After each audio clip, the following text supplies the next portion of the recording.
Stand by. As a small biz pro, I saw we roll, using procurement, program and control. As a small biz pro, I saw we grow, using procurement, program and control. I'm a businessman, yes, I'm an entrepreneur. Oh yeah, I'm a businessman, yes, I'm an entrepreneur. Oh yeah, I'm a businessman, yes, I'm an entrepreneur. Good afternoon, everyone. This is the Business Zone with my co-host. Okay. My co-host made it. I was trying to get me back on, man. And this is Coach Gilbert Buchanan. Folks, we're going to have an amazing show today. We are going to talk to you about some of the things that most of you had questions about regarding DEI and its impact on certifications. A lot of small businesses have been wondering about it. Hey, with them talking about there's no more DEI, what's going to happen to my certification? Is it going to be valid? So we'll talk about that today. To all of you who haven't tuned in before, you better tune in today. We're going to be giving you some great nuggets here. But before that, we will talk to my co-host and see how she's doing today. How you doing, co-host? I am wonderful, wonderful, wonderful. And I'm going to share why I'm so wonderful right now. This was what was the week? That is why I'm wonderful, because we kicked behind this We week. kicked some butt, right? We kicked some butt. I saw this on Facebook. Yeah, I put it up on Facebook. Yeah. Because we worked hard. I mean, we worked hard to get our bodies out there. And so I wanted to congratulate everyone because this was important. One, it was important because we need those 5 seats to make a change. And man, don't it feel good when you punch back? Because we've when you punch the bully back, right? Yeah, when you punch a bully back, man, it feels pretty darn awesome because it felt like we were just sitting there being beat up on, and that doesn't feel great if you ask me. You want to be able to push back. And so one of the ways that we could legally push back was by actually going out to vote. So our vote is extremely powerful. And we don't have to be out in the streets, but we certainly need to make sure our voice is heard. So California understood the assignment and they delivered. They said yes on Prop 50. And so I want to thank everyone for their dedication and determination in the entire state of California. Proposition 50 did pass, and now it secures a powerful step forward in our fight for freedom and justice. Now, that also means that, and this is I had a special message for the Black community, because generally for a special election, we don't really just jump right out there and we have very low participation. And even though the participation for a special election is usually about 20%, we actually was 35%. So there was an increase, but we got some work to do. But 90% of the votes that came in for Prop 50 came from Black Californians. That is not just participation. That is what I call power. We put the power to the vote, man. That's and so I had we posted need an applause button on here, man. Yeah, we need an applause button, so we gotta make our own. Yeah. I have to find us some emojis that do that kind of stuff with confetti. It is confetti. But here's the thing. That's legacy, guys. We are honoring our ancestors who fought and died for the right to vote. Their request. Right. We made them proud. we made us proud, and this was a triumph. So remember, our power is in our votes. So now we're Yeah. going to gear up for the midterms, and our goal is to drive the folks that are driving us completely bonker baddies out of the White Mhm. House and get the White House back, or get the power, get the position the power back to balance like it's supposed to be. Not all of them are Well, great, but at least we have to be able to have, as a Democrat, we have to have a say in what is happening to us. So, I'm going to make a statement based on observation here.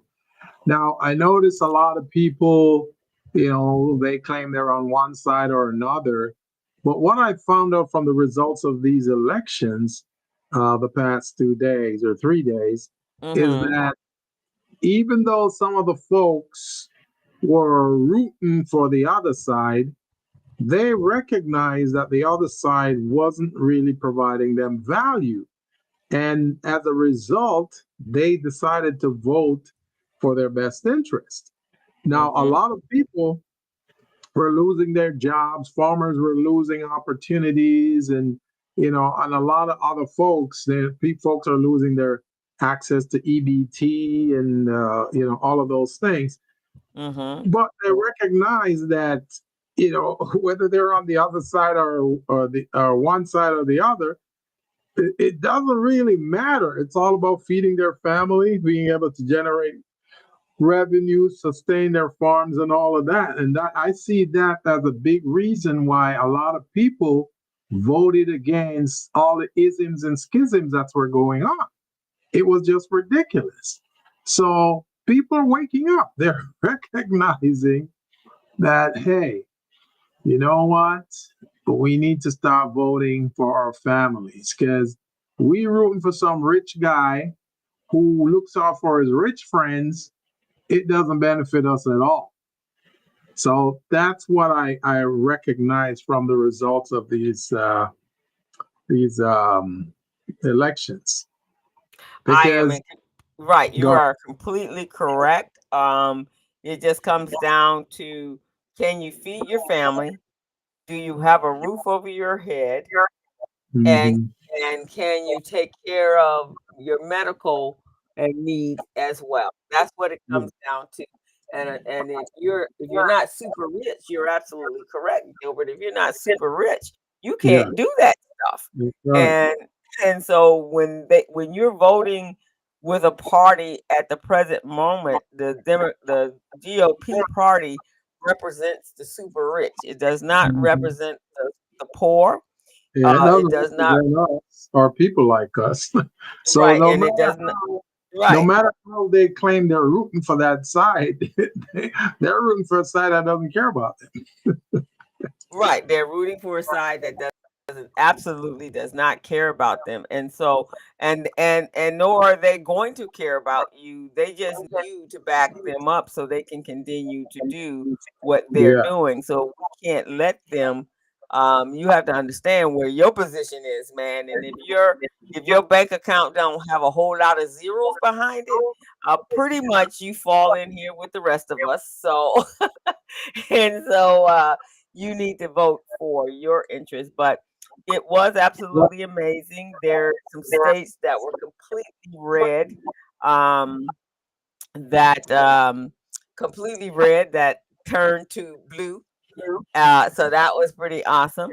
And then there are governors. Now that we have, I think there's like 10 states that have women governors there. Hmm. And so and yes, and yeah, exactly. And so we now need to, so now we got to get, as I put on my Facebook page, boots on the ground and get prepared for the midterms, because Yeah. trust me, these people are not sitting on their hands just going, oh, woe is me, we lost. They're not doing that. So what Hmm. that means is we have to be ready. And so we got to prepare all of our bodies and people, because their media onslaught is going to be impressive, man. Hmm. So we need to make sure that we're doing everything on our side to do that. So congratulations to all of those in the states that voted. That would be Texas. I believe it was New Jersey. It was Georgia. It was North Carolina. It was somewhere else. New York. They now have a Mayor Mondani. We gotta protect. We gotta pray for him, man, because they coming after him with barrels blasting. What Um, ethnicity is that guy? he is his religion is he's a Muslim. Oh, so that puts him on the chopping block. He's like what do you call that? When they sitting duck, right? So Right. they've been fighting that fight since 2016. You know, if you're a Muslim, all of a sudden you're not a good person and you don't know anything and you're not for this country, you're not patriotic, you know. And that's the kind of horrible picture they paint, you know, of right, it is. I mean, but you know what's so funny about that, Gilbert? Mm-hmm. Probably, first of all, Trump took a plane from a Middle Eastern Muslim country. Yeah. He's taken money from a Middle Eastern country. So how in the heck can he even possibly say that he is against this person because he's Muslim when you just took a $400 million plane from a Muslim? Opportunist, man. He's an opportunist. Yeah, opportunist and a hypocrite. Yeah. So yeah, all of that. Yeah, man, go somewhere, be somewhere else. That's ridiculous, you know. And that's what people need to recognize, you know, some of those folks who acting like they're holier than thou and kind of barking out condemning prescriptions for us, you know, they're some of the biggest hypocrites, you know, they're the ones who do all the bad things they're accusing you of, you know. Exactly. So we gotta just learn Middle Eastern right. We gotta learn this. That again, what you just said, vote your best interest, vote for your family needs, and not what some rich person is telling you your family needs or don't need, because your family is not their family, and truly they do not care about you. They just care about adding more dollars and more dollars and more dollars to their bank account, and that's really what they're using this whole position there. He's using his whole position to gather as much money as he possibly can, grift as much money as he possibly can from our tax dollars. And remember, these are our tax dollars, and so just don't hand it to them. So anyway, we're gonna get out there and we're gonna make sure that everyone understands what is at stake and what is at stake is our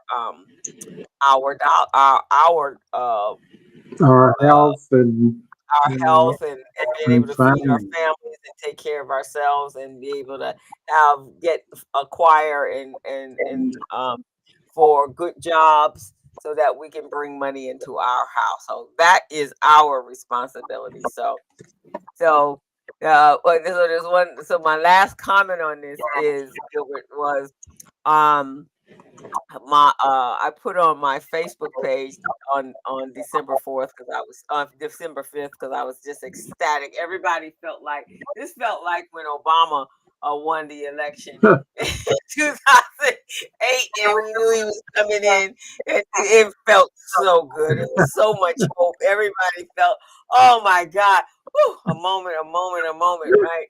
And so, you know, earlier in this you know, everybody's been marching and protesting and it's been noted on many occasions that there are no Black people out there marching as well and protesting visibly. And so for those of you who have asked that question of yourself, because I think even Bill Maher remarked on that the other day, we as Black people cannot come out on the streets and protest because they're looking for us to do that so that they can enact martial to do bad things so they can do what they want to do. Yeah, so that they can What? When you mention what you just mentioned right now, you know what I just thought about? What? That swamp that they're trying to revitalize down there in Florida. They claim they call it what, Alligator Island or whatever. Yeah, they've They been made that forced to for shut us. that down. But I think huh? they made that for us. They're just waiting for us to slip up so they can just Yeah. pile us up and take us over there, man. I think that's Yeah, that's exactly what they were. Their plan was, but we're so much smarter than that. It's not like we've been around this rodeo. This is our first time around this rodeo. yeah, We've been dealing with this rodeo for 400 and some years. yeah. So we understand how they think Hmm. better probably than any other minority on this earth. Yeah. Yeah, And so we're not coming out. we've got multiple decades and centuries to deal with this stuff, man. So we understand how that works. We understand how that works. So, but however, and so everybody on Facebook and so forth was saying, "Well, where are they? Why are they just out there?" Every time we see a post or a reel, they're out there line dancing. So and like they just having a great time, and this stuff is not affecting them. So my post was, we took a moment out of line dancing and we took care of business. We whopped some butt during that whole on the 4th. And now we're back to regular scheduled program. We're back to boots on the ground. Everybody get their fans and where them fans at. So that's where we are right now until the midtown. We gave them a shallacking on the 4th. And then after the shallacking, see the shallacking demonstrate that's how we beat them up, right? We don't go out Right. the streets and destroy buildings and destroy stores and all of that stuff. We just give them a shallacking in the votes. Yes. Then step back. And we went back to our Hennessy and online dancing and line dancing. This is hilarious. since they think that's what we were doing anyway. Yeah, we went back to line dancing. So we'll be back out. But trust and believe, we know what we're doing and we know how you guys operate. So we're doing what we're doing. You just don't need to know what we're doing. That's the way that is. You just don't need to know what we're doing. So you go ahead and think that's all we doing is line dancing. That's all we doing. We're doing the boots on the ground thing. So, but it was a great feeling, and so many people were so ecstatic on Wednesday, the day after the special election. So again, congratulations, state of California. You did a fantastic job. We are over the top right now.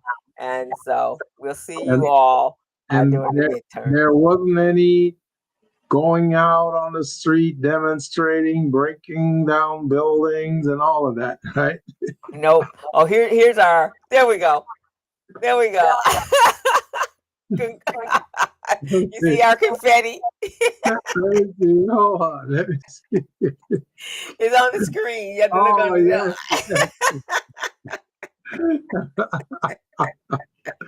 That's hilarious, man. So we did a fantastic job. Anyway, so that was my week. I think that made Pat said that part real talk. That has made my week, but I do know I'm not a fool. So I do know there's some folks one folk for sure in Washington that wasn't a happy camper the next day.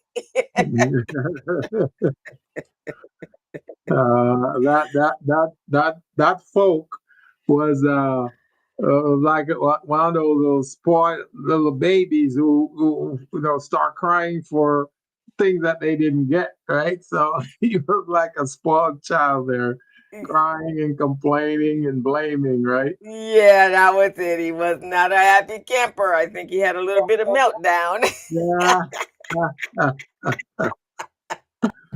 That's Oh boy. hilarious. But yeah, with all the chaos and stuff, with everything generally is him stressing us out. So for a change, we got to stress him out. I think that was so much better.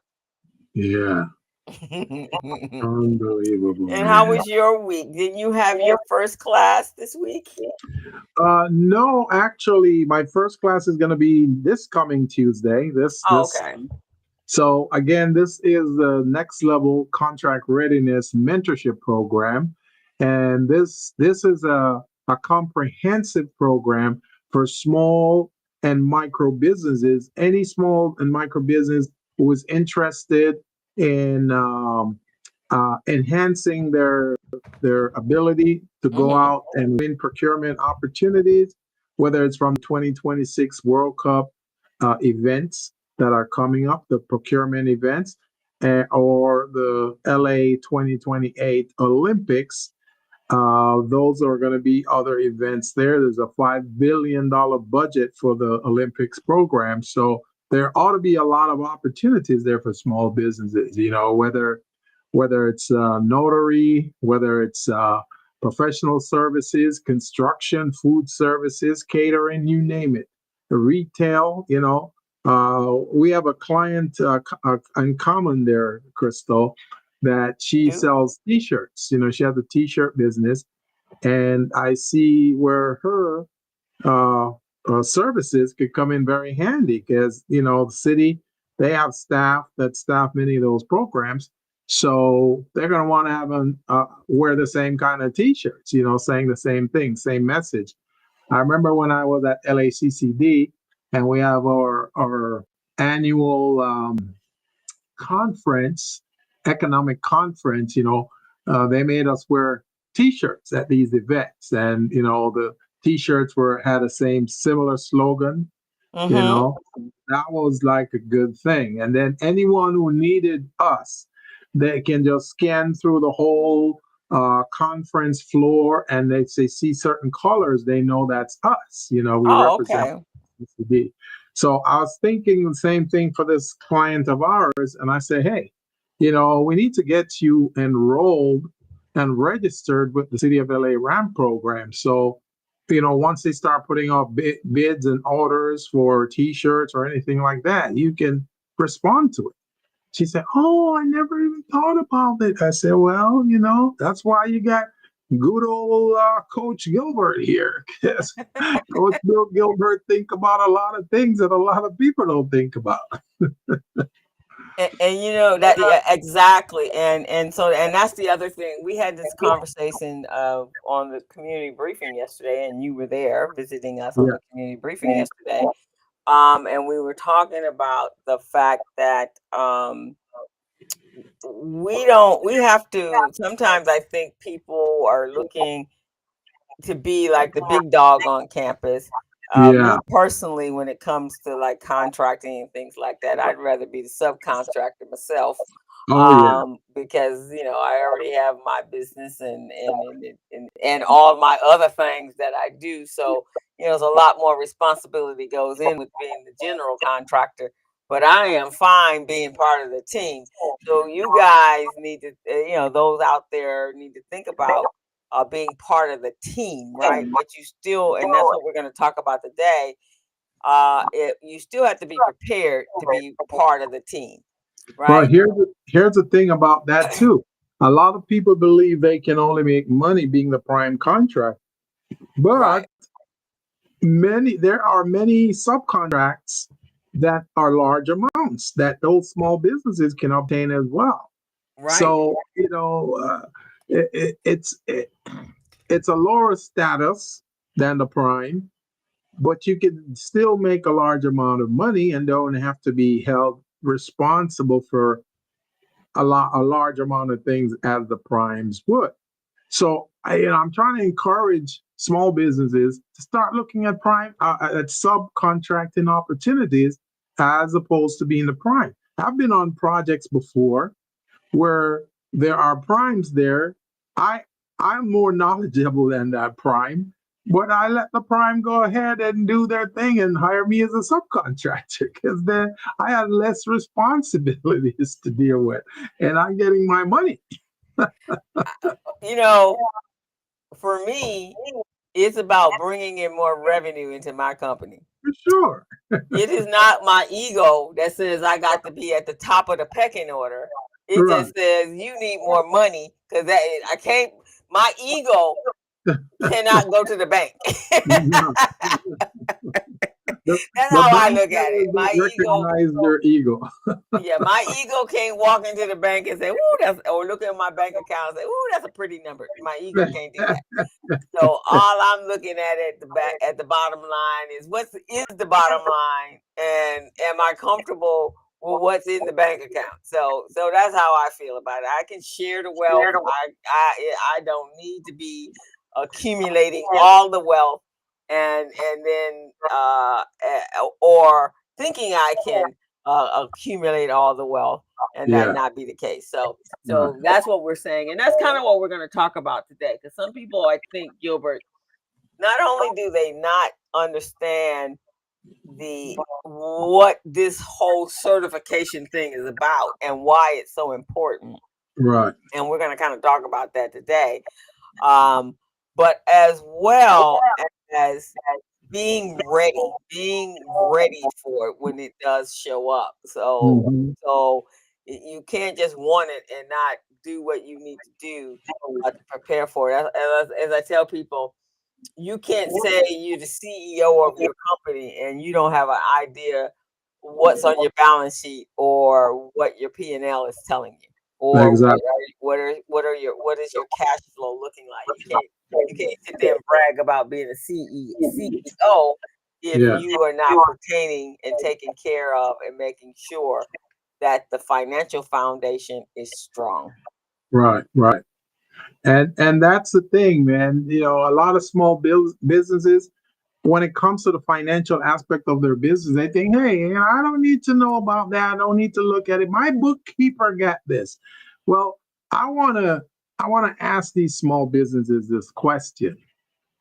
If someone was your bookkeeper and they control the money in your business, you're not even looking at the reports. You're not looking at balance sheets, P&L, statement of cash flow. You're not looking at any of that.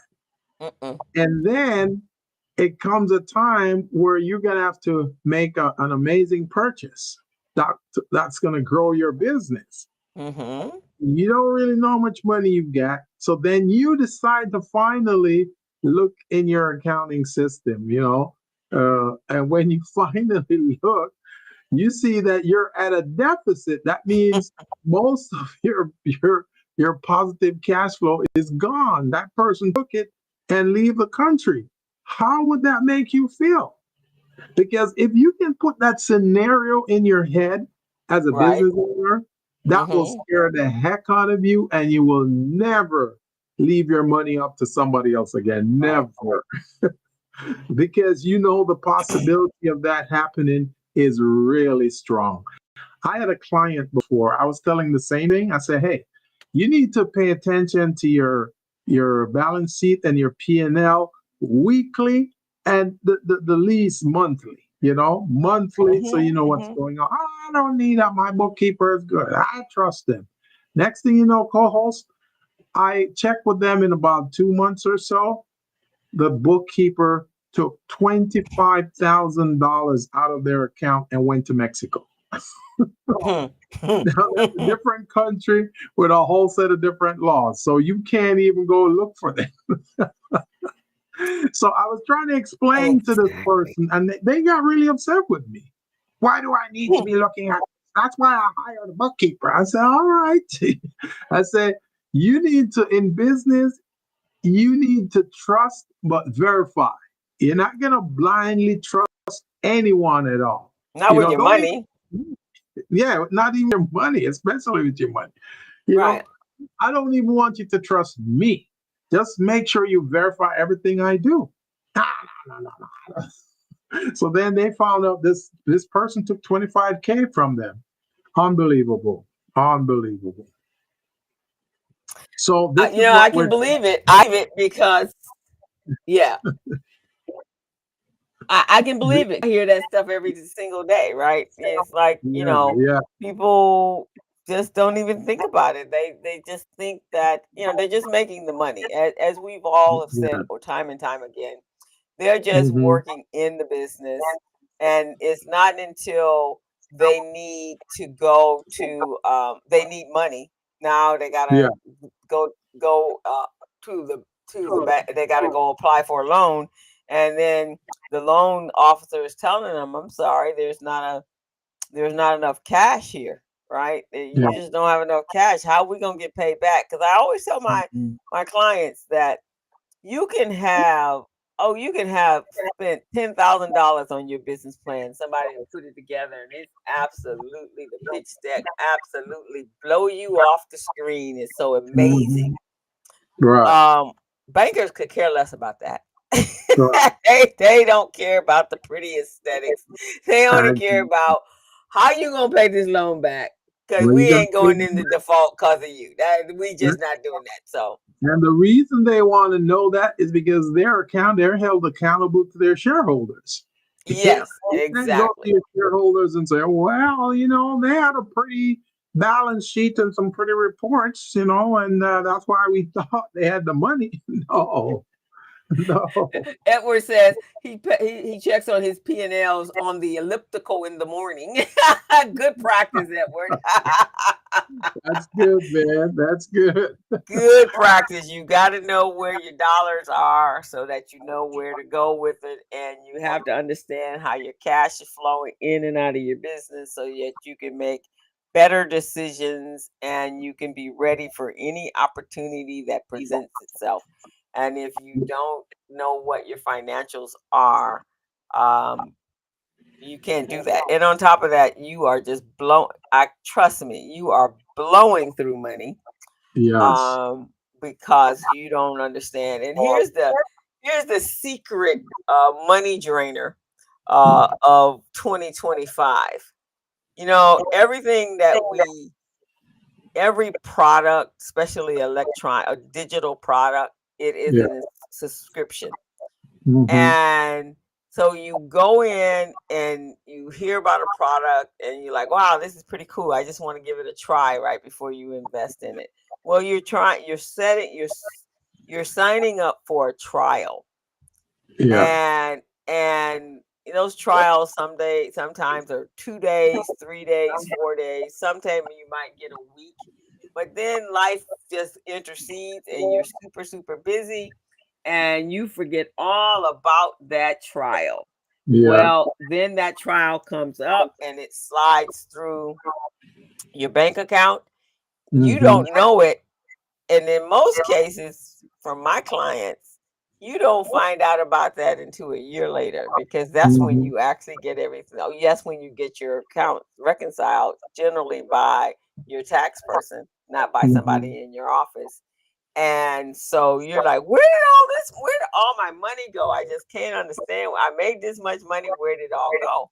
Well, it Hmm. probably went to a lot of the subscriptions that you tried out and you never canceled, or you the other money stealer is you buy something on an annual basis and then the next year it rounds in and it's another $200-300, but at the first time you did that annual you could afford that $200-300 because you had it in your account, but the Yeah. second time around you're in between receivables and you don't have that money in there and it takes away from payroll or your insurance payment or whatever it is. So these are the real reasons that you want to maintain and make sure you have a good accounting system Right. that can generate you the reports that you need to see.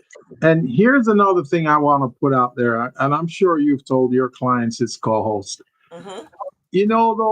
Those program subscription programs where you when you register, you got to put a card in, a credit card in, Hmm. and it says, okay, we're Hmm. going to automatically take money out of this every month.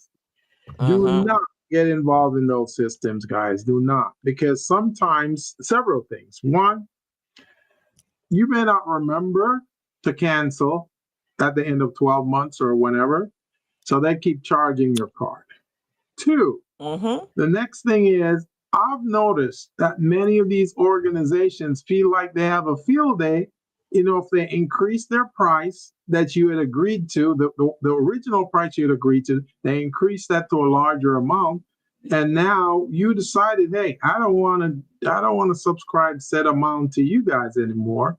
They feel like they still can go in and take your money. So even though you tell them, I don't want to do this anymore, they feel like they can just, hey, I'm just going to go ahead and take the money anyway and pretend like I don't remember that you told me you don't want to be a part of this thing anymore. So those are some of the things that when you sign up and you register and, all of that stuff can harm you. And then you may not remember certain things. So when they come to take the money, now your account is overdrawn. And when it's overdrawn, now the bank is reporting you to that central bank that says, hey, this person is irresponsible. They're overdrawn on their account, and we're going to put them in the black book. So now you get sent to the credit bureaus for that infraction because we don't realize it's an infraction against us. So you get sent to the credit bureau, and now you start looking horrible, like you're an irresponsible financial manager. So these are things I want to put out there, guys. I never let anyone go into my account and say, hey, I want to take this money, because I don't trust them. I do not trust them. They'll sometimes sneak in and increase the price, without, banks are notorious for that. When you get a credit card from a bank, you may get it at 7.8%. I guarantee you within 6 months, that 7.8 is going to go up to like 12 or 15%. And they don't really notify you, because when you sign up, you sign an agreement that this is the amount, this is the interest rate I'm agreeing to. But they ignore that agreement and decide to increase the interest rate. You see what I'm saying? Right. Some people are paying 25% and 29% on credit cards right now. Yeah, they are, because again, and if you're gonna do something like that, especially if you don't know and have never purchased anything from any of those type of vendors, you might want to get one of those cards that you fill up with money, and you just leave it there for that. And because if that's the only card number they have, they can't go into your bank account to get money from it, because they don't have the bank number, right? Or they don't have your credit card number, or they don't have your debit card. So there are some things that you purchase and you like and you use, but then set it up, because even then that's still on your budget sheet, right? When you create your budget, you've allocated that, but you also know. I also I go another step. I have an app called Rocket. And so everything, even though I have my bank account, I have my bank account that does notifications, but it's not designed to notify you of upcoming bills, and especially those that are reoccurring. So Rocket will do that once you set it up. It will let you know, and generally it lets you know a week or a week and a half when there's what your bills are going to be, what you're going to be paying out that week based upon what is going to come through your bank account. And especially if you connect it to your bank account. And so that way, if something comes up that I may have forgotten to subscribe, to unsubscribe, it lets me know that. And it will also cancel it for you. That's good. So that helps you. That's Rocket, right? It's called Rocket, right? And it's an app, and so it just keeps you attuned of what's going on, and it sends notifications to me when what payments are pending and what may be coming into the account reoccurring, and then you can go in and adjust it and do whatever you need to do. It will also even in some cases negotiate uh, negotiate your utility bills and things, and negotiate to help reduce it. So it does a lot of things for you, and so you might want to consider that. I People might believe want to I consider that. believe as business coaches and consultant, we should share any app or any resources we get or find that can help small businesses to become smarter, Right. Yeah, because you got to operate smarter. yeah, because I just believe that the market, the economy, the institutions, everything out there is trying to destroy the small and micro business. Everything out there, because nothing out there really tries to help us grow and prosper. Nothing. I can't recall anything, and that's horrible. That's horrible. Oh, oh yeah, I guess that would be horrible. Yeah, you have to yeah, I use quite a few little things to keep track of. And even for me, and I make this is my living. Yeah, Some things slide by like what the heck? Where did that come? Okay, exactly. now all righty. Now I go into let me go out, let me really scour the scour everything. But yeah, you have to make sure that you protect your money at all costs, guys. I see them with a new credit card. I don't know if it's Chase or who. I don't want to promote any of these banks, but there's a new credit card where it has a lock on it where, let's say you lose the card or you misplace the card, you can go in Hmm. online and just click lock. There's a word that says lock. You click on that Hmm. and nobody can use it. I think that's I think that's a good feature, and that's the feature they should have introduced like years ago, tens of years ago. You know what I'm Yeah, saying? Because and they know that small businesses need those types of resources and assistance, but they don't make it available to us. hmm yeah, you have to do your research. You have to go out and see. Yeah, but some credit cards give you that option, and if it's not visible anywhere, you can always go because that's one of the things they recommend for 2025 with all that is going on, all of the crazy chaos that is happening out there. It's been recommended that you lock down your credit right now because there's some crazy things that Yeah, are happening. I And already went ahead and I freeze my credit with the my account with the three credit card the three credit union what do you call them, bureaus, oh, credit okay. bureaus: TransUnion, Equifax, and Experian. Mhm. That means anyone requesting any credit, they gotta come to me. They gotta call, hey, are you Mhm. requesting credit? No, I'm not. It wasn't me. All right, shut it down. you know so that's what I've done, man. That's what I've done, because there are too many criminals out there trying to get into your finances, and it's just Mhm. crazy. Mhm. So No, you're absolutely right. So we just have to be more proactive. yeah.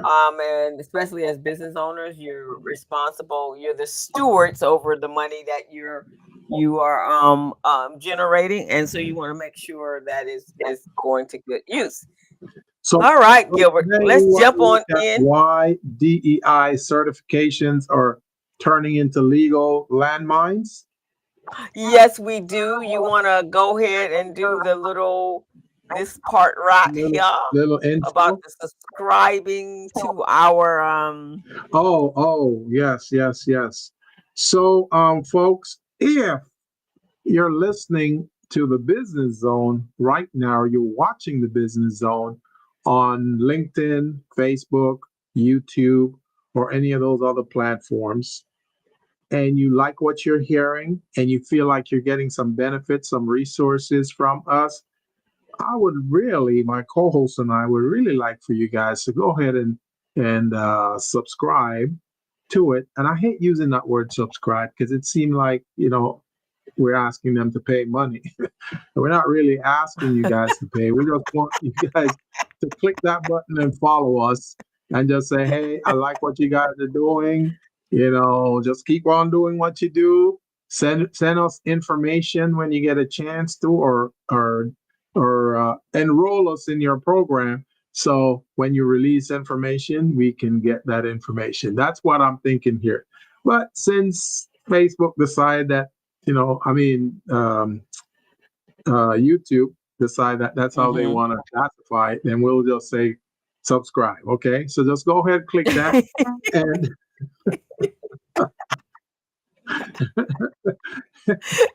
since they're gonna cooperate with you the right way, huh? And my co-host put a QR code up on the screen, guys. You can look at that QR code, use your smartphone, go to the camera on your phone, and focus it on that QR code and take a picture of it. So you're able to automatically enroll in the subscription program, which is free, so that you guys can really see what's going on here and benefit from what's going on. Now, the Business Zone is broadcast live throughout the world in many other countries. And we've got people in South Africa, people in Venezuela, people in Angola, Nigeria, all of these different nations that are listening to what we're saying, even in Canada and Australia, guys. They're listening to the Business Zone. They're listening to what we're saying. They're finding value in the information that we're disseminating on this program. So you too, if you've got a business here in the U.S. or in the LA County or anywhere surrounding counties, you too can benefit from us too. So I'd like you guys to partake in what we do here on the Business Zone. As far as I'm concerned, there's no other duo doing a podcast for small businesses here in California anyway. Yeah, maybe it is, but we haven't heard of any of them. So if we haven't heard of them, they don't exist. Okay. That's pretty good, Gilbert. If you haven't heard of them, you guys just do not exist. You don't exist. If we haven't heard of you guys, you don't exist. Okay. So keep reaching out to us. Keep reaching out to us, guys. And today we are going to talk about how DEI certification has become a landmine for small businesses, and also which I would say catapult into minority certification, disadvantaged business certification, small business certification, and how that is impacting many of us. And I'll share my experience I had with LA Metro recently regarding certifications, guys. But let's go over the DEI certifications, and now they're turning federal into federal landmines. So my co-host is going to kick it off. Okay. All righty. So we just wanted you to know. So first of all, this is Gilbert's expertise, and he's been in this space for well over 30 years. Gilbert? Yes. Okay, yes. Well over 30 years. So and there was a time, obviously, when getting your certification was probably a much easier process than it has become, and mainly because it was one of the targeted areas on the Project 2025. And if you guys followed us earlier this year when we did our shows on that, we talked about this quite a bit. Was on that they were going to start. They were on the target. They were a target. The DEI certifications was on a target. And Gilbert will go through and really explain to you why they're here as he's telling you how to get prepared. But, but one of the reasons is it levels the playing field. Yes. And for small micro-owned businesses versus big businesses.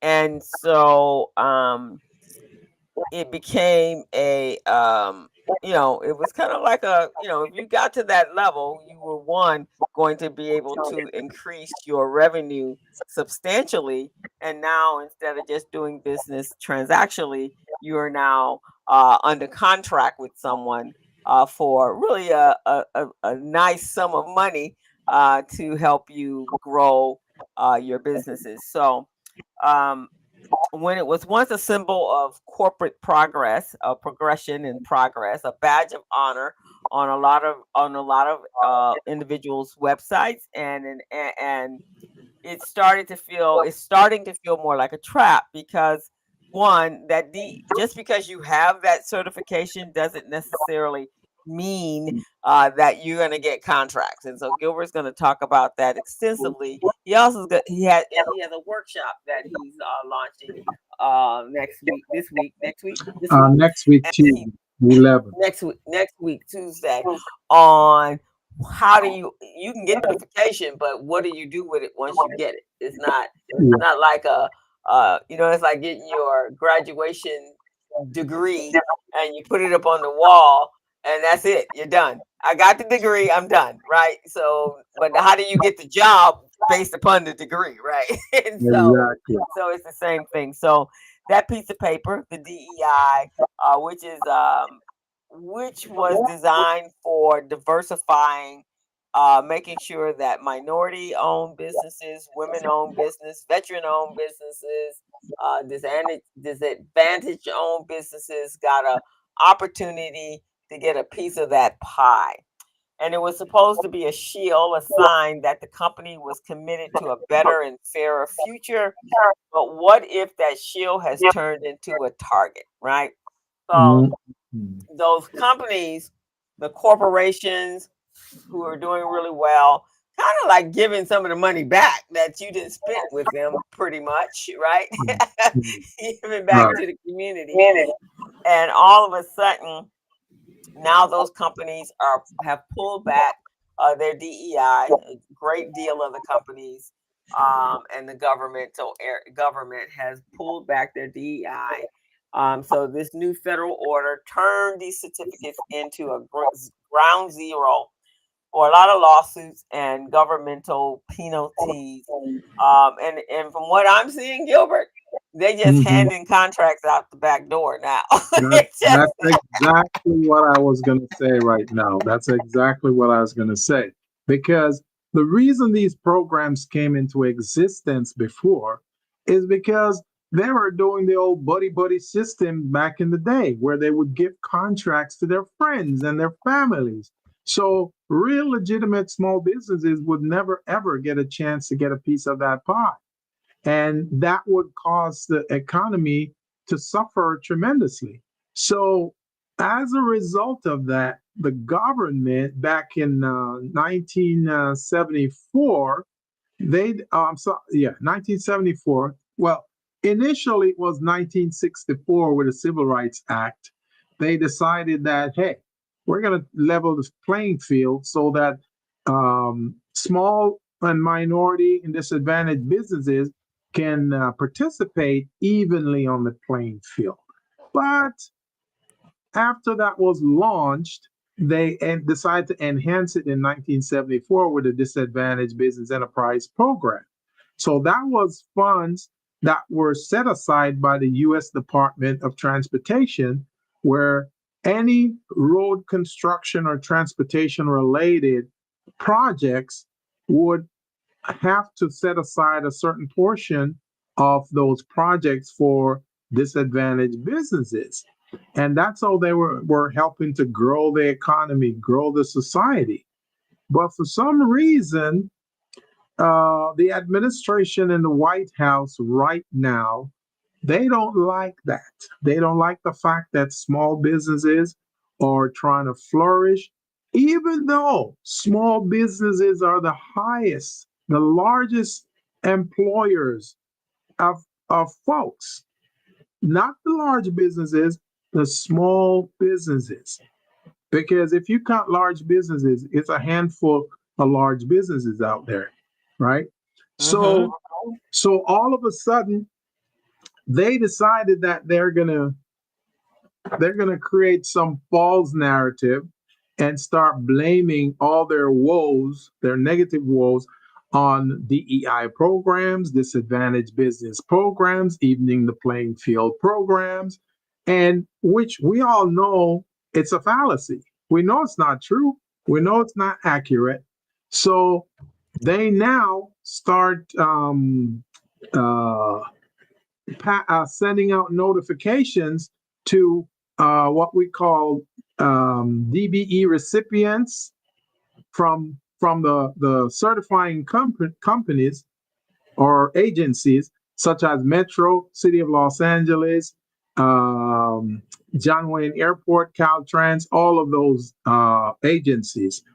They're sent out notification to us, the DBE certified firms, telling us that, hey, we are going to have to verify that you're actually DBE.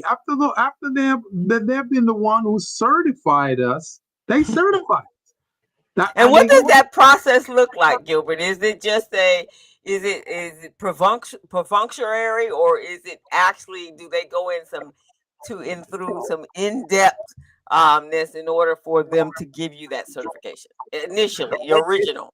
It's really in depth. They want blood from you in order for you to become certified. Because one of the things, and I'm going to go over the checklist of some of the stuff that they ask for in these certification procedures. One of the things they ask for is, how much money did you use to start your business? Come on. First of all, the threshold is, in order for you to be deemed a DBE, disadvantaged business enterprise, you got to demonstrate that your annual revenues, average over 3 years, is $30 million or less. 30 million. How many small businesses you know making $30 million? Come on. None.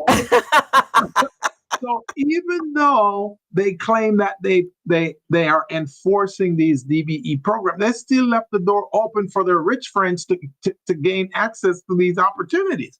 Because only the big companies, the rich companies that are making $30 million or can fall into that threshold of the $30 million average over 3. And if it's average over 3 years, that means the company can make 30 million last year, 30 million the year before that, 30 million the year before. That's $90 million altogether. Wow. So you take 90 million, you divide that into 3, you're going to get 30 million. And that's what they're talking about. Now, since we got this new administration in Washington, and that's what you see reflected in the votes 3 days ago, people were sick of that. People were sick of the crap they're doing because they're not making sense. You know, it's foolhardy what they're trying to project onto us. So they're saying, well, now, not only are we looking at the 30 million that you're going to be making, but we want you to prove that you're really disadvantaged. Come on. How many of us minority? Well, first of all, we're not making $30 million. That's the first thing. And then the second thing is, some of our businesses don't even get over 150,000. That's at gross. That's not net. Net is exactly. Net is somewhere like in net 150. Maybe they may have 10,000 at the end of the year after their expenses, if there are no employees. Exactly. Exactly. So that's what's going on. Now they want us to prove we're economically disadvantaged. So we got to prove that we're located in the hood. We got to prove that we got bad credit. We got to prove that, you know, we can barely make ends meet. We can barely pay our employees. That's what we got to prove. We're already doing that because banks are not giving us loans. They're not giving us lines of credit because they don't trust them, believe in us, because they think we're not what's the word I'm trying to find here? They're thinking we're not solvent. Okay. They're thinking we're not solvent in small businesses. So we're already going through that crap right there. And on top of that, they're doing this redlining in our community where we can purchase homes in certain neighborhood. We can't afford to get loans from banks because we're from certain neighborhoods, you know? So all of that stuff, man, is crazy what they're trying to do just because they claim they want to try to weaponize this DEI philosophy that they conceived in their minds. This is just ridiculous. So Metro sent a letter, and I received one of those a week ago, saying that I got to prove that I'm economically disadvantaged. All you gotta do is send a bank statement. That's all you have to do. Many small businesses, the only reason, and on top of that, I was already upset with them because they would every year they want us to prove that we're eligible for the program. And I'm going, come on. Do you think if we made 300,000 or let's say $500,000 last year, right? If we made $500,000, do you think we're going to make 29 more million the next year? You see what I'm saying? Who's going to do that? Who's going to give us that kind of contract? So it's just ridiculous, man. It's just ridiculous. So that's the kind of thing that they're doing. They're playing these little strategic games with us. So I just want to let the small businesses know, even though they're playing those games with you, we know it's not going to last forever. So let's just try to weather the storm, and let's do some of the crap they're talking about. Just provide them this information as proof, right? But at the same time, let's try to go after different types of opportunities and try to grow our businesses accordingly. All right. So exactly. And before you jump there, Gilbert, so let me interject with a part that we all need to understand. So first of all, if you are Black, DEI didn't apply to you anyway. Even though the civil rights movement was as a result of our protesting and fighting for it, but we actually got the least amount of it. But if you guys will think back to 2020, besides the pandemic, what else was going on during 2020 that all of a sudden America teeth were set on edge because all of a sudden the actions of the boys in blue were quite prevalent. It was visual. Their activities became extremely visual, and that was during the pandemic, and everybody was locked into their homes, and all they had to do besides work was to watch television. And so their TVs and their phones and YouTube, they got an eye full of George Floyd being murdered on air. And so as a result of that, the corporate America decided to go into a massive shift, and they really went into overdrive on pushing DEI to make sure that everybody saw that they were not in cahoots with or in compliance with what was going on, what everybody was watching and seeing. So there was a multi-billion-dollar industry, and all of a sudden it became the top priority in every boardroom. And so companies start hiring, and I have a lot of friends that got these jobs, chief diversity officers, and we've had a number of those individuals on the community. On the community briefing as well as the business zone. And so they started launching these very ambitious initiatives.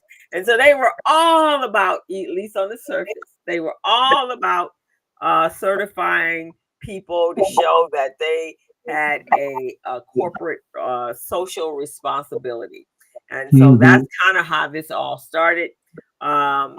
Everybody was trying to outmaneuver the other person on who had the best DEI programs. And then there was a lawsuit in 2023. And now that I look at everything happening in this world, I think that lawsuit might have been a planted lawsuit myself. And maybe I'm just a conspiracy theorist, but I think it was planted. Are you talking the lawsuit where they that they sue the SBA for Yeah. the certification? Well, no, it was actually the one with Missions versus Harvard, saying that Harvard Yeah. wouldn't hire, would not bring in Asians or missions. Asian? Yeah, that they needed to end the affirmative action, showing those that had preference over white students. Yeah, that was manufactured. That was a manufactured lawsuit Yeah. because they did something similar in the SBA program. You know, Right. the SBA has a program, economic development program called the 8A program. And what the 8A program does, it provides economic opportunities to businesses who are economically disadvantaged. That means if you and your wife were making together, I think it was um, $500,000 in salaries together, right? And the company, your personal net worth was somewhere around 250,000. Now think about that. Their personal net worth, 250,000. That's nothing, right? That's nothing. That's in the state of California, that ain't even your house now, right? Exactly. Your house is what is making up the bigger part of your net worth. Yeah. $250,000 is probably somewhere in the Midwest, possibly. Not any major. It's not any of the major cities. It's not Chicago. It's not DC. It's not New York. It's definitely not California. $250,000, I'd say, would be a home in Texas or Mississippi. Anywhere in the South and Texas and Oklahoma, maybe. That's the way it would be. So there was a woman who was, she wasn't even eligible because, first of all, what a lot of people don't know and don't understand is that the federal government, they do not regard women as minorities. They don't, unless you fall within one of the minority classification, unless you're Black, unless you're Native American, unless you're Hispanic, unless you're Asian Pacific. You know, those are the only way they classify women as minorities. But other than that, you're not. So this lady, who I think was Italian, she decided to file a lawsuit against the SBA about how they're having discriminatory practices because they wouldn't let her in the program. She already know what the requirements are.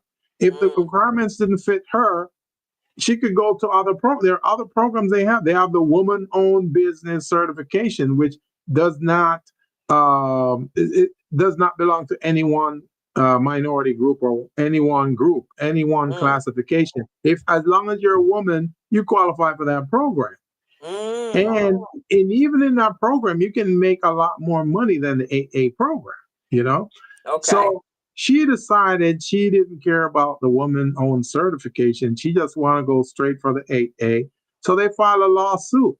And I don't know. I'm still waiting for someone to tell me who the attorneys were that were defending the SBA, because those attorneys were incompetent. There's no way that woman should have won that lawsuit against the SBA. She's Italian. Therefore, she's part of the dominant culture. She's not one of the economic disadvantage. And see, the thing is, even though if the person is female and they're Italian, they still can be classified economically disadvantaged, because if they live in the hood, they operate in the hood, they got bad credit, they are classified as economically disadvantaged. So she obviously wasn't in one of those classifications. She is probably well-to-do, got a lot of money. So they sued and they won. And that's why now the 8A program is in jeopardy of being dismantled and abolished. The 8A program was a program, economic development program, where if you get certified in that program, the certification is good for 9 years. You only get one bite at the apple. So that means if you're certified, Your certification is good for 9 years. After 9 years, that's it. You cannot return to the program. You got to graduate from the program and let somebody else has a try. So I believe the program is fairly um, uh, created because Okay. one person doesn't get to keep going back to the program. After the 9 years, you get out of the program, somebody else comes in.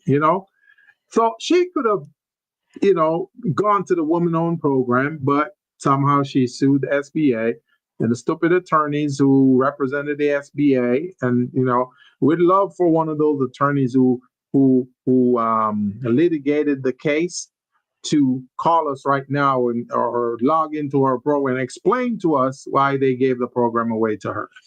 I would love it. I would love it. I really would love it because I don't understand, co-host, how that lady won that lawsuit. I don't understand. Well, because again, if you start to look at because what year did that take place? 2 years ago. Yeah. 2 Okay. years So ago. remember, Project 25 has been in the works for a minute, Yeah. and so they needed when you're at war. If you go into war, your strategy is you have to create something that's going to ignite that war, right? But courts are about evidence. They're about evidence, not how people feel or what they think should happen to them. Or it's about evidence. And if the policies of the program is designed a certain way, then it is. For example, well, let me put it this way. It was before the certain man got into the office. It was about that. But nowadays it's not quite about that because we're watching it every single day, right? There have been a number of judges that have chosen to be political versus neutral. judicial. And judicial, and they're not following through with the laws. That's not saying that they're not committing a crime, because I believe they are committing a crime, because I believe that's the promise that you make to the bar. Yeah. That first of all, that the law is going to operate in the manner it was designed to operate, and all of the tools that were put in place to make sure that happens, they're going to honor those because they are members of the court, officers of the court, pretty much. But that's not what's happening. So I'm sure there's going to be some retributions on the other side of that, Gilbert. So see, the thing about it is, co-host, and this is what really bothers me about this, because it was a trickle-down effect. They started first with the Harvard situation, the affirmative action thing. Then they went to the SBA 8A program. Then now they're attacking the DBE program, and in between that, they attacked the MBDA program, which is a Minority Business Development Agency program. That program was designed to give grants to minority groups. And, even though when people think about minority, they think about Blacks, that's not the case here, because every year the group that received most grants from the MBDA program was the Asians, then Hispanic, and then you have maybe Blacks, but you have Native Americans in there too. Do you see what I'm saying? Every year they would give grants to those organizations, at least up to $400,000, the MBDA program. So all of a sudden they put a pause on that, because you've been impacted by that program, right? Because you were running an MBDA program there at the Urban League, and all of a sudden they cut it out. Yep. So that's what I'm talking about. So now there are 3 programs they've attacked. 4. The affirmative action, the SBA 8A, the MBDA, and now the DBE. What else are they going to attack? The minority program, the MBEs. Then they're going to go up to the woman-owned business certification program. You see what I'm saying? So before you know it, all of those groups that were designed to participate in the evening of leveling of the playing field can no longer participate because they decide to roll things back to where they were before 1964. Exactly. And so that would prevent you from getting any of these contracts. So hence the people that they did all of that rolling back for, they're the ones to benefit. And one of the things which is really, really interesting, Gilbert, is so after these lawsuits, corporations all of a sudden retreated and they started to rebrand. So Yeah, if you fast forward to today, who are the corporations that are getting the contracts? you got companies like Walmart, the Targets, all of those, the usual suspects. Those are the ones who were embracing the DEI program, and all of a sudden, we can't do it anymore. So they ran away from it, you know, and now look at them. Yeah, Right. And we so, were talking on your podcast, on your program yesterday, about mhm, this one lady who came from nowhere. She got all these federal contracts. She's in Phoenix, Arizona. She's one of their mhm, allies. Okay. right. So you get all these programs, these hush hush programs, because there were like sole source contracts. They weren't bid, they weren't out for bid. And that's a federal law that contracts must be put out in the open to be let. You cannot just sole source it to any one of your friends or anything like that. Now they're doing a lot of that. So there will be a lot of lawsuits after the next 2 years or so when this administration get kicked out of that White House. Mhm. It's ridiculous. And that's really where it's coming from. So and the governmental contracts are just, I mean, it's to the abundance. I'm trying to see if I can find, oh, here's a number. The exact number, let's see. I'm trying to look and see what has happened today. So the government in the past over 11 million contracts annually. But since, let me see if I can get a since the new White House, No, it's since the 2024, right? yeah, since 2024, oops, 24, how many government contracts? Government contracts have been dispersed, um, have been awarded, have been awarded. That should give me some kind of answer there, right? Um, so since that time frame, $755 billion in government contracts in the fiscal year of 2024.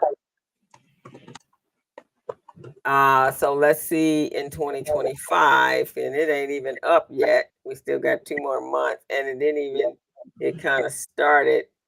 So, so to this date, for U.S. federal contracts are approximately $7 trillion in just the fiscal year of 2025 through November 6th.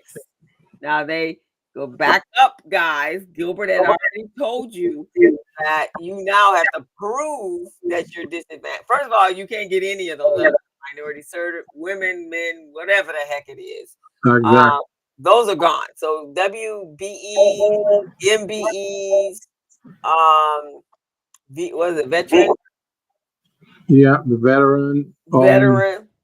And so the only thing we were left with was the disadvantage. Now, as Gilbert just said, that is now part of this legal minefield and trying to blow that up.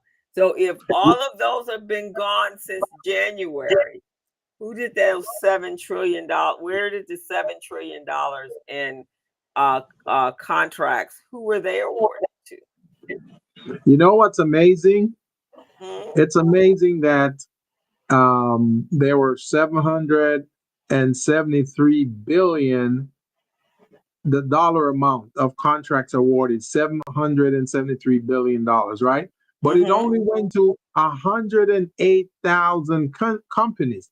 108,000. That means some companies were getting multiple contracts. Mm-hmm. You see what I'm saying?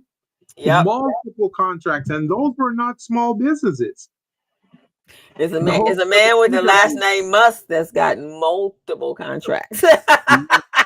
Yes. So that's the kind of thing I'm talking about. It's horrendous, man. It's horrendous. And a lot of folks are just sitting idly by and they're doing nothing. They're not making their voices heard. Guys, you got to make your voices heard as a small business because otherwise they're going to keep doing this, keep doling out these contracts to their friends while the rich get richer and the poor get taxed even more. Exactly, because you're not well, you get out of this no contracts, but you get more taxes. So increasing the taxes because those individuals are becoming richer and not having to pay any taxes because they've kind of done a quid pro quo, pay to go, and Yeah, so somebody put their hand out and say I need, and they palm it, and then with the promise of a contract, and on the backside of that contract is provided for them. So the system yeah, is broken it is severely broken yeah. at this point. But Gilbert, but there are some opportunities. We don't want to sound so gloom and doom, but Right. here in the state of California, and we're actually kind of blessed to be in the state of California because there are a lot more opportunities that are here for us than in other cities, other states. And so we have the Olympics coming up, we have the World Cup coming up, we have Yeah. all of those. So Right. what we're doing and what Gilbert is doing with the workshop that he's launching next week is to prepare you primarily for what is available in the state of California. We can't change what is at this present moment. We can't change what is happening, but we certainly can help you be able to take advantage of what is available for you to now for the now. So I'm gonna put up this. I'm gonna switch over a little bit, Gilbert, Okay. and then that way, and I'm just gonna go over to. Oh, you can't see them that way. Let me see. Let me go back to making us this way, making us smaller. I'm gonna make us smaller. There we Yeah. go. And so what we want to do is though look at what it requires.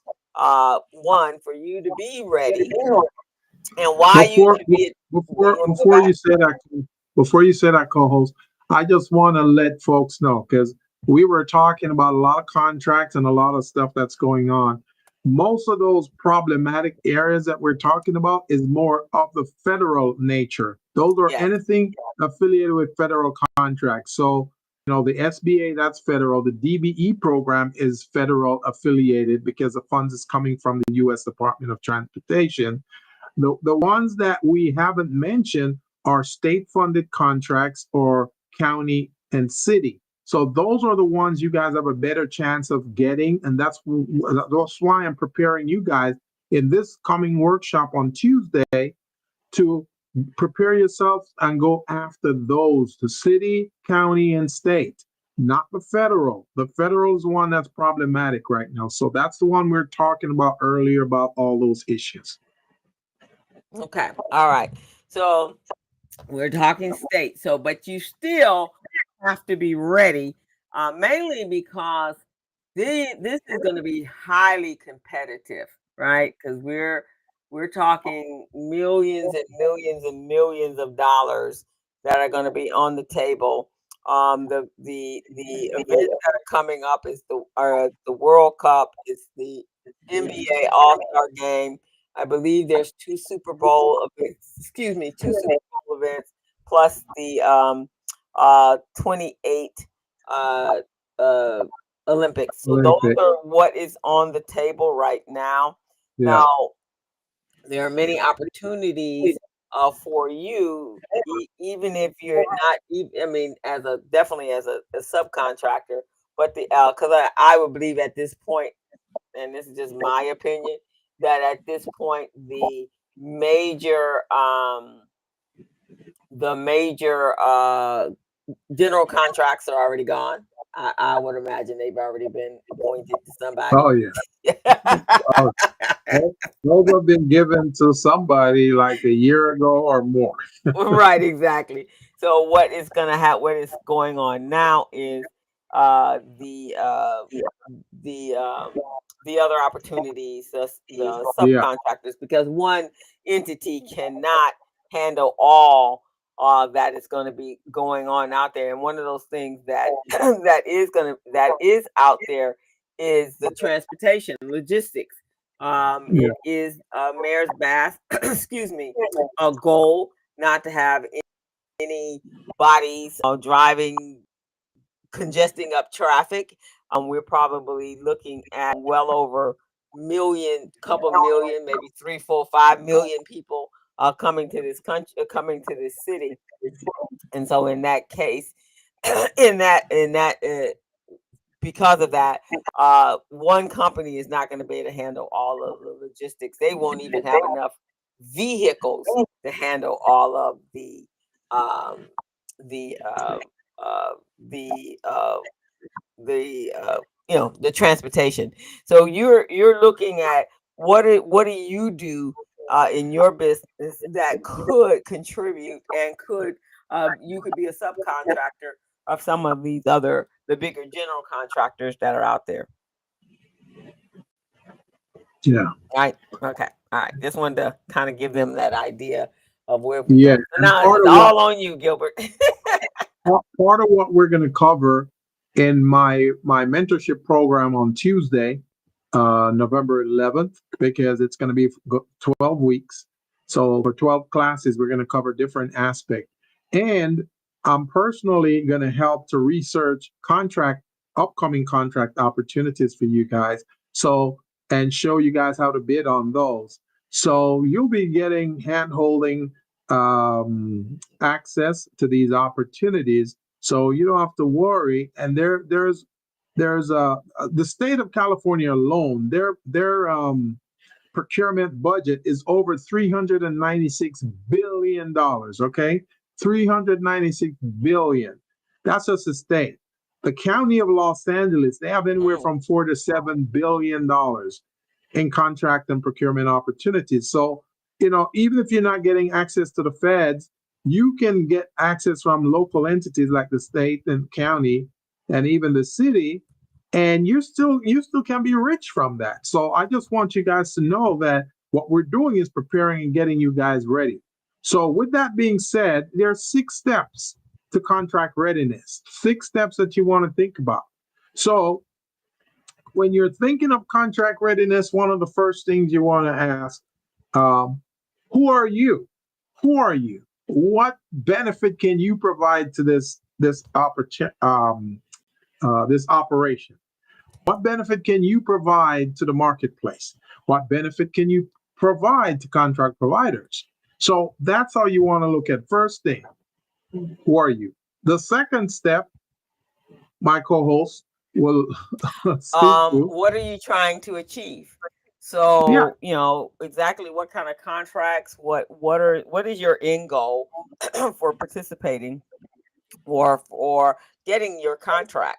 I mean, for getting your certification so that you can do contract. What is that? And I think that's probably it's very, very you should have excuse me, it's like a business. If you're going to open a business, why are you doing that? What is your achievement, right? What are you trying to achieve, right? What problem are you solving? Basically, that's what we're really going exactly. to bring it down to. What problem are you trying to solve, and what is your solution to solving that problem? And then, Exactly. what makes you any uniquely different than anybody else that can do that? Mhm. And just remember, guys, you're in business to solve a pain or many pains in the marketplace. So if you can solve any of those, then there's no use for you in the marketplace. So you need to start re-examining yourself as entrepreneurs and business owners to say, okay, who are you? What importance do you bring to this marketplace? And the next one is, what are you trying to achieve? Are you trying to achieve a process where the value proposition you're offering is going to be suitable or a viable solution to the customers and the marketplace? The third Mm-hmm. one will be, why are you trying to achieve that? Why are Mm-hmm. you trying to achieve that? Well, maybe there's a disruption in the marketplace. there's probably a disruption and things like right now there's a disruption in Washington, and there's a lot of idiots over there who don't understand how small businesses work and small businesses function.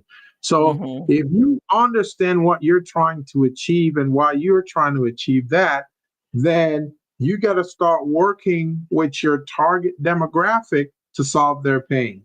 And just remember, when we talk about pain, guys, pain is measured in one of three ways, or maybe all three: time, resources, and money. Time, resources, and money. So if you're trying to solve a pain in the marketplace, what are you trying to achieve? Well, I want to make sure that my customers, they if they don't have the money, we provide them access to that resource. If they don't have the resources, then we supply that for them, or we're bringing partnership to solve it. And then time, they don't have the time, then you provide that time for them. So these are things that you want to look at, guys, when you're thinking about getting involved in the contracting and procurement game. All right. Number Mm-hmm. 4, Mm-hmm. co-host. With whom are you trying to achieve this with? So this comes down to, again, what we talked about at the top of the show is your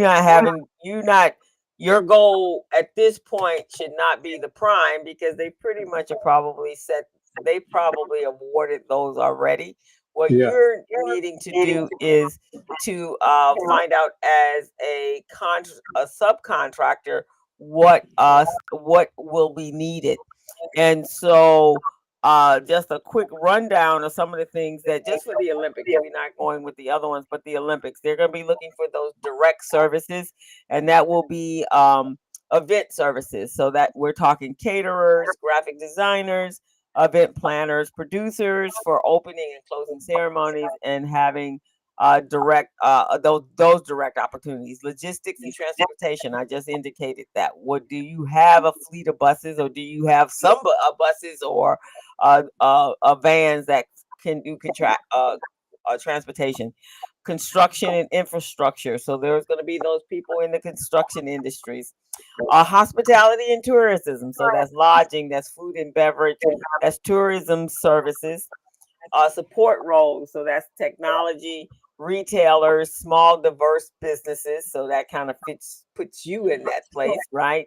And then so now you have to find out what they're looking for. So I just told you the categories. Now how can you fit in those categories based upon what your business what your business does?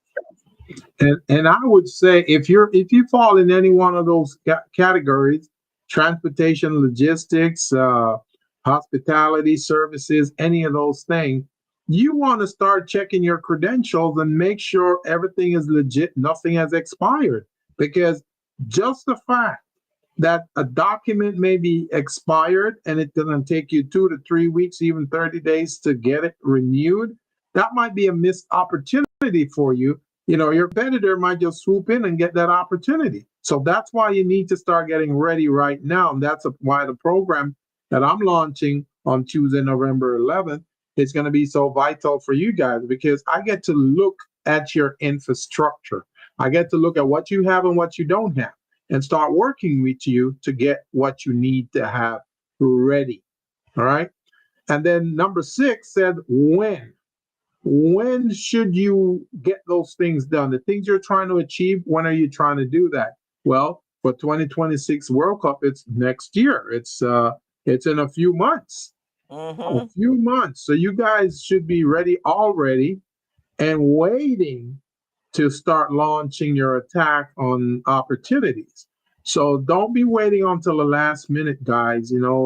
They say you don't need to get ready to be ready. You want to be there. So, like my co-host said, get in the game. Get in the Get game. So I in the just get game. the article here talking about what you need to do to get in the game.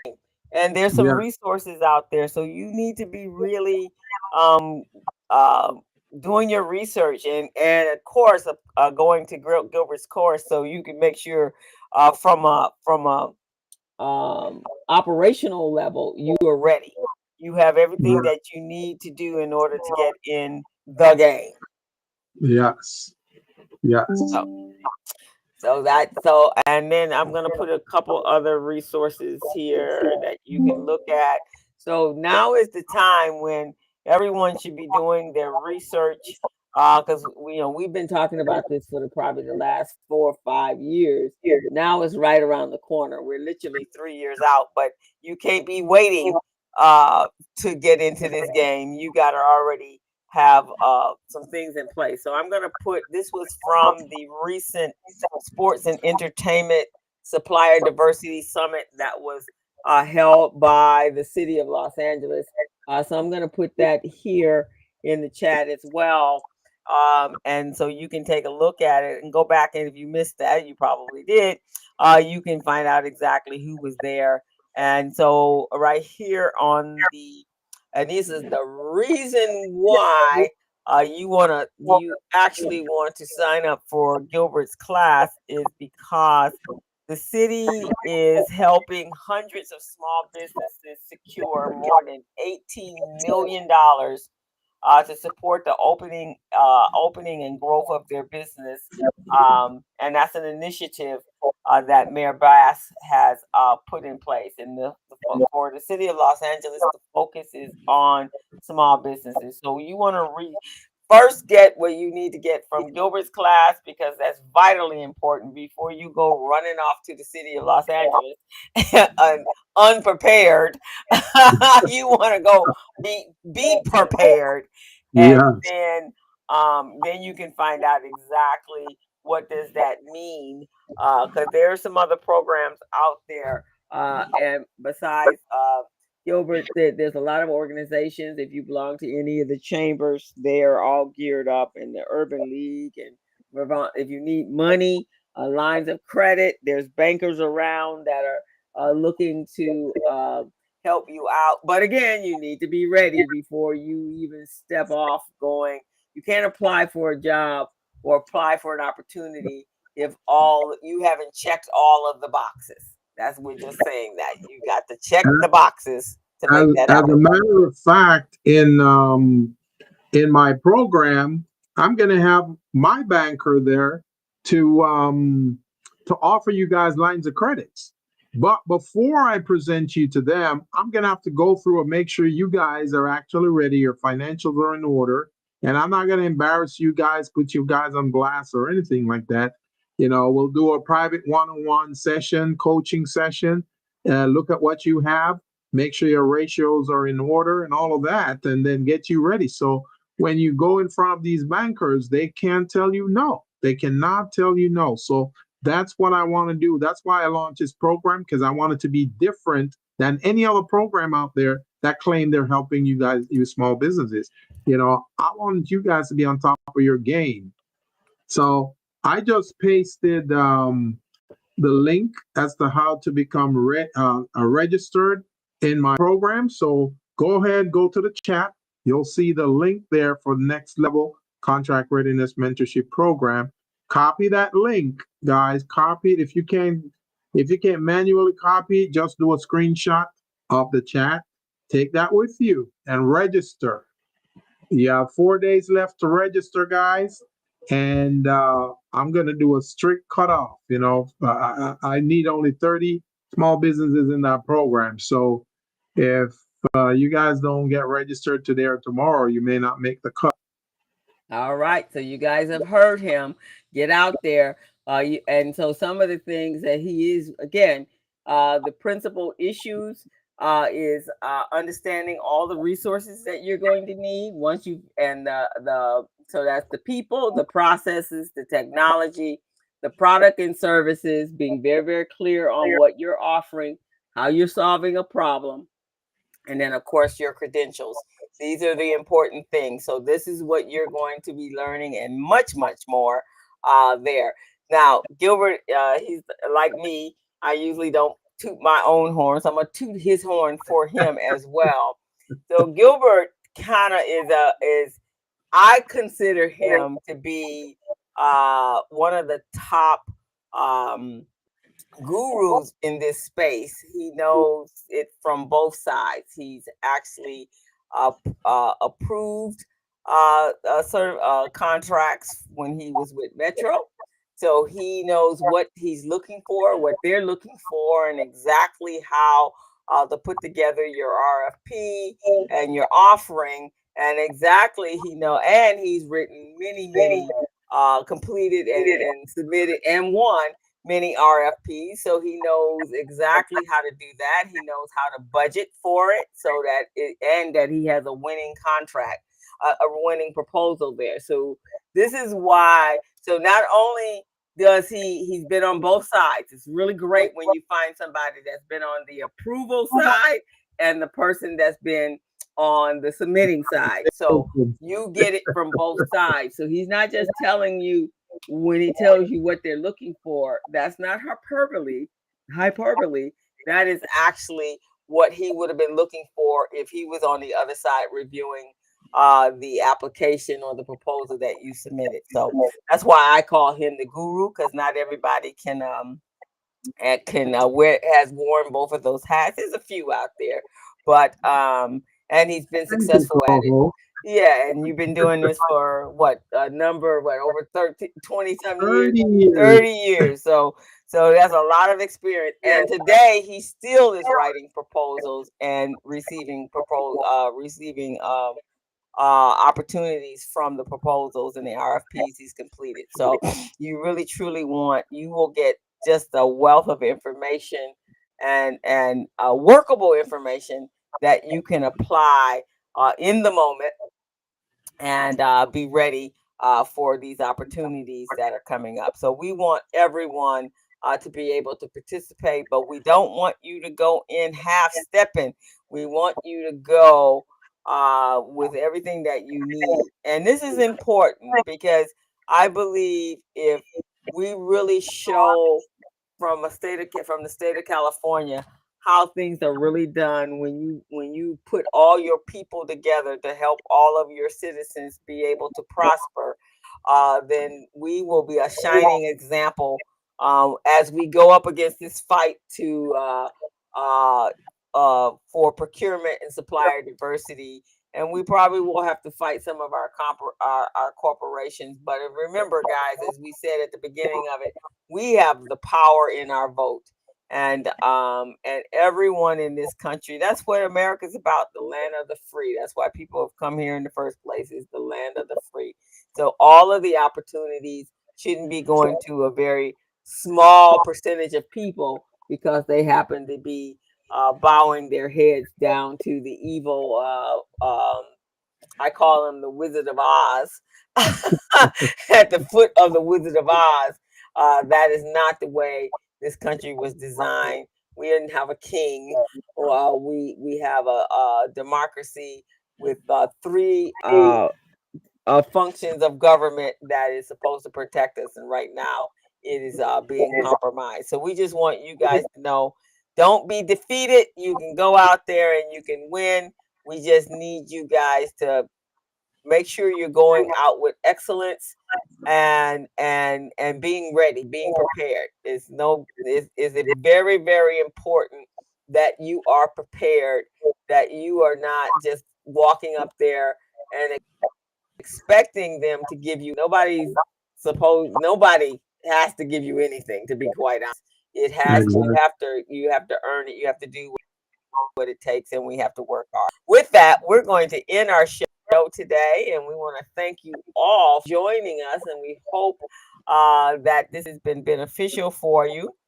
And we will see you next week with another riveting show podcast. I love it. Thank you, co-host. You did a wonderful job. Thank you so much. And we also want to thank all the folks in the chat. We want to thank Everett, Pat. Let's see. We had some other folks in here. Yeah, Edward was there. Yeah, Edward, and I think there was a few other people. And then there's on other shows that are probably, as we know, are always watching, but not your ninjas, our ninjas. So, but please, guys, go out there and go over to Gilbert. You want to put your did you put it in, and you put your information? Yeah, put it in the chat. Yeah, go over to the chat, guys. Pull that information off, or pull the information off on how to apply, how to enroll in the next level contract readiness mentorship program. And it's the last chance to register. The class starts next week, and we want you to be ready. Yes, definitely. So I'm also putting my phone number, guys. Usually don't put my phone number up there like that, but I'm putting it. So if you guys have any questions about anything, just go ahead, call Coach Gilbert, and we'll discuss it. We'll talk about it. We'll get you guys in the program. And again, since I'm committing to you guys, I expect you guys to commit to me and stick to the program and learn as much as you can, because I'm going to give you guys a lot of resources, a lot.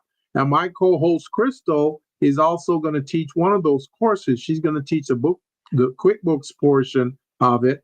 So she's going to be helping you guys with your P&L, your balance sheets, statement of cash flow, all of that, your charts of accounts, all of those things. So now you guys cannot say you don't have experts at your fingertips that can help you. For if any, we want you to be. Go ahead, Gil. I'm sorry. I was going to say, if anyone is enrolled in this program, that's okay.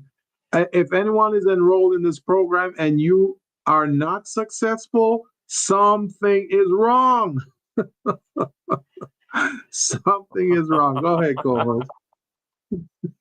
Well, I think that something would be wrong is they don't want to do the work. So at that point, there's nothing he can do if you don't want to do the work. So, but we want you all to participate and change the game of where we're not just change the game. We don't want to just survive, people. We really truly want to we want to thrive. So we want to make sure you all thrive. So we want to run this thing. Okay. Exactly. So we will see you all next week. Go over to our YouTube channel. Go over to LinkedIn. The show will be listed over there. You can go to the Business Zone's Facebook page is over there. If you have any questions, he's put his information as far as the next level contract readiness. And then if you have any questions for us, engage with us, and please go over to our go on over here and register for to subscribe or just become a part of our family, our Business Zone family, and then and if you all have had anything to do with Gilbert and I, as far as workshops, we deliver. That is what we do. We are committed to the small business community, and we just want you to know that we are here for you, and we're offering our services so that we can make sure that everyone that we know or have access to have the capacity to win. So with that, guys, have a fantastic weekend. We won't see you the next Friday. So before that, any of our vets out there, happy Veterans Day, which is next Tuesday. And we are so thankful for you guys. You served and protected us, and we honor your service to our country. So thank you so much for all that you've done and the sacrifices that you made for your family. And that's your day. So we will all be supporting you on your day. So with that, we're going to end the show and see you all next week. And go tell a friend that where you've been hanging out on Fridays. We've been hanging out with the Business Zone. Right, exactly. So, all righty, guys, we're gonna bid you guys so long. Have a good weekend, and we'll see you next Friday.